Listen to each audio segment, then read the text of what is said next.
गांव के बरगद के पेड़ के नीचे विपुल का ठेला। सुबह का समय। विपुल तवे पर भाजी बना रहा है। शिवा एक प्लेट में पाव भाजी खाते हुए उंगलियां चाट रहा है। वाह विपुल, मानना पड़ेगा उस्ताद, तेरी भाजी का जो जादू है ना, वो शहर के 5 स्टार होटल में भी नहीं मिलेगा। पर सच बता, तू सच में पागल है या एक्टिंग करता है? क्या शिवा भाई, सुबह सुबह मेरा दिमाग क्यों खराब कर रहे हो? तो और क्या बोलूं? 10 रुपए, सिर्फ 10 रुपए में तू प्लेट भर के भाजी और 2 बटर पाव दे रहा है। आजकल 10 रुपए में क्या आता है? तू इस भाजी का रेट 50 रुपए कर दे।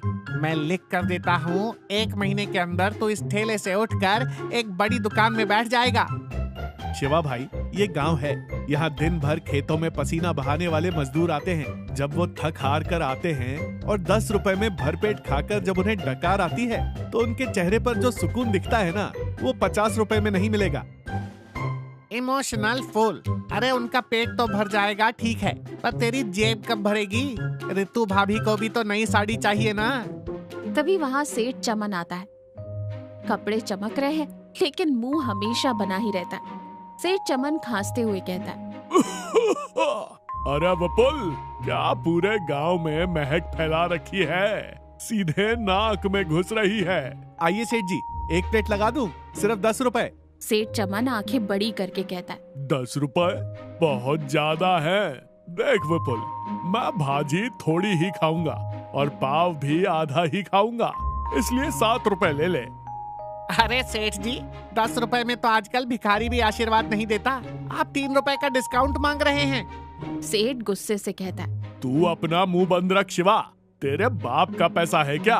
विपुल, तू बता, 8 रुपए दूंगा, ठीक है?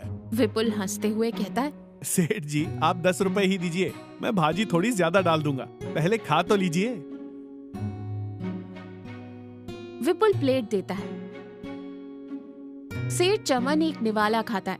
उसके चेहरे के भाव अचानक बदल जाते हैं। उसे स्वर्ग जैसा स्वाद मिलता है, लेकिन अपनी कंजूसी छिपाने के लिए वो तुरंत मुंह बना लेता है। सेठ झूठा मुंह बनाते हुए कहता है, ठीक है, नमक थोड़ा कम है, ये ले, वो 2 रुपए वापस कर दे। विपुल हंसते हुए कहता है, कोई बात नहीं सेठ जी, आप 10 रुपए ही रखिए, अगली बार नमक सही डाल दूंगा। सेठ चुपचाप खाकर वहाँ से चला जाता है। शिवा उसे हैरानी से देखता रह जाता है। रात का समय। विपुल का घर। विपुल और ऋतु बैठकर सब्जियां काट रहे हैं। तभी दरवाजे पर दस्तक होती है। शिवा और उसके पीछे सेठ चमन खड़े हैं। दरवाजा बंद कर दिया विपुल, एक बहुत बड़ा बिजनेस प्रपोजल लाया हूँ। विपुल और ऋतु हैरान रह जाते हैं। शिवा किसी बड़े मैनेजर की तरह कॉलर खड़ी करके खड़ा हो जाता है। भाभी जी, मिठाइयाँ मंगवाइए, मैंने सेठ जी को मना लिया है। विपुल की किस्मत बदलने वाली है। क्या बात है सेठ जी? देख विपुल, मुझे तेरा 10 रुपए वाला ये नाटक पसंद नहीं आया, लेकिन तेरी भाजी का स्वाद, आहा, मैं शहर का महंगा खाना खा खा कर पक चुका हूँ।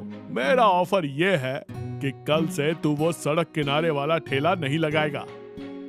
अरे मेरी पूरी बात तो सुनो। विपुल कल से सिर्फ मेरे घर में मेरी रसोई में पाव भाजी बनाएगा, सिर्फ मेरे लिए, और उसके लिए मैं उसे रोज के 500 रुपए दूंगा। बोलो, मंजूर है? विपुल चौंक जाता है। ऋतु की आंखें 500 रुपए सुनकर बड़ी हो जाती हैं। विपुल हिचकिचाते हुए कहता है, लेकिन सेठ जी, मेरे ठेले पर गांव के मजदूर आते हैं, उन्हें मेरी भाजी की आदत है, वो 10 रुपए में पेट भरते हैं, उनके पेट पर लात मारकर मैं।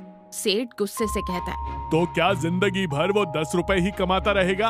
अपनी पत्नी के बारे में भी सोच, उसकी साड़ी जगह जगह से फट गई है, मैं 500 दे रहा हूँ। चुपचाप कल दोपहर मेरे घर आ जाना, और एक बात, भाजी में मसाला वही इस्तेमाल करना।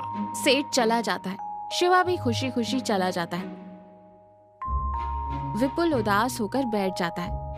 ऋतु विपुल के कंधे पर हाथ रखकर कहती है, विपुल, सेठ जी ने जो कहा वो सच भी तो है, हमें भी तो घर चलाना है, कुछ दिन कर लेते हैं, थोड़े पैसे हाथ में आ जाएंगे तो हम अपना ठेला बड़ा कर लेंगे। विपुल भारी मन से कहता है, ठीक है ऋतु, जैसी तेरी मर्जी।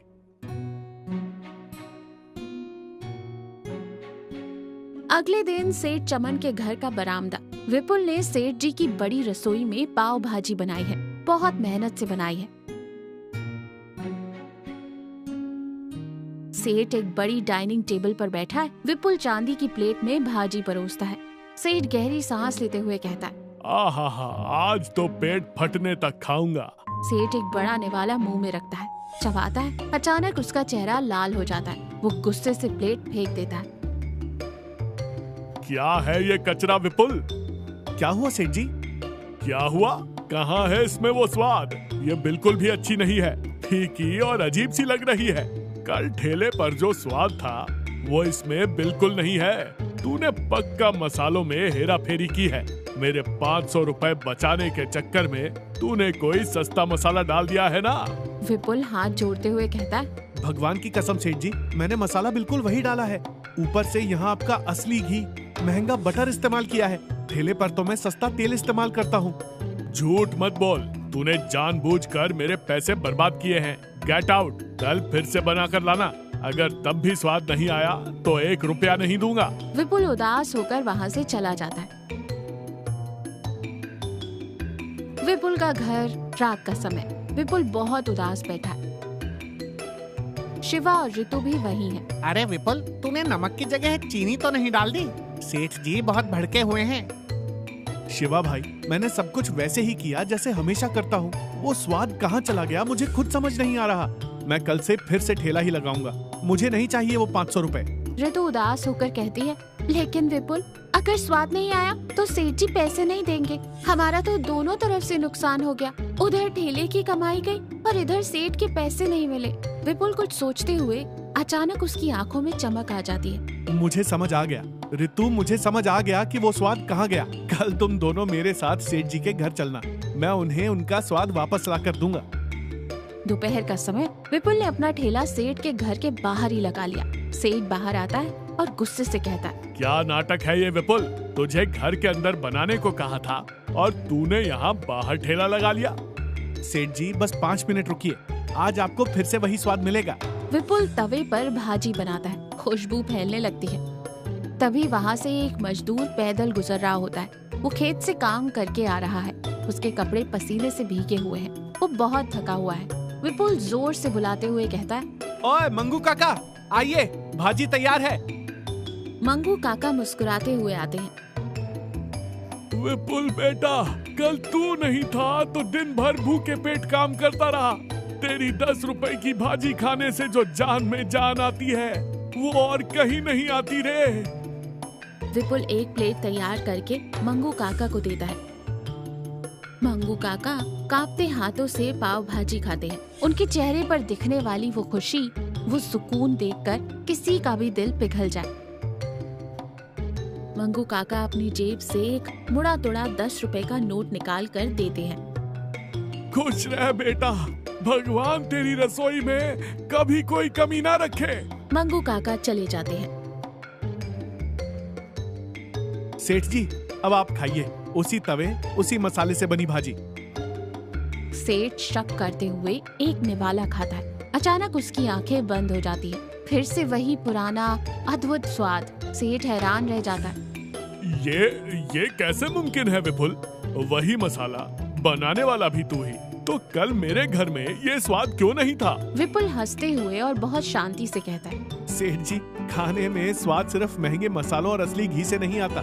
खाने वाले की भूख और बनाने वाले की नीयत से स्वाद आता है। सेठ, ऋतु और शिवा ध्यान से सुनते हैं। कल जब मैं आपके घर में बना रहा था तो मेरे मन में एक डर था। उन 500 रुपए का लालच था। मेरा पूरा ध्यान सिर्फ पैसों पर था। ऊपर से आप सिर्फ अपने शौक के लिए खा रहे थे। आपको भूख नहीं थी। लेकिन आज इस तवे पर मैंने मंगू काका की भूख मिटाने के साफ मन से खाना बनाया है। उनकी मेहनत का पसीना और उनके सच्चे आशीर्वाद ने इस भाजी में वो स्वाद ला दिया जिसे दुनिया का कोई पैसा नहीं खरीद सकता। सेठ चमन के पास कोई शब्द नहीं बचते। उसकी कंजूसी, उसका अहंकार सब टूट जाता है। शिवा की आंखें भी नम हो जाती हैं। विपुल भाई, असली बिजनेसमैन तो तू ही है। ये आज तूने मुझे भी साबित कर दिया। तूने 10 रुपए में ही लोगों की दुआएं कमा ली। सेठ थोड़ा भावुक होकर अपनी जेब से 500 का नोट निकाल कर कहता है, विपुल, तूने आज एक कंजूस को बहुत बड़ा सबक सिखाया है। ये 500 रख ले। ये कल तेरी मेहनत के हैं। और एक बात, कल से तू अपना ठेला फिर से उसी बरगद के पेड़ के नीचे लगा लेना, लेकिन रेट 10 रुपए ही दूंगा, कोई डिस्काउंट नहीं मांगूंगा। सब जोर से हंस पड़ते। विपुल अपनी भाजी को तवे पर फिर से मिलाना शुरू कर देता है। उसके चेहरे पर फिर से वही पुरानी सच्ची मुस्कान दिखाई देती है।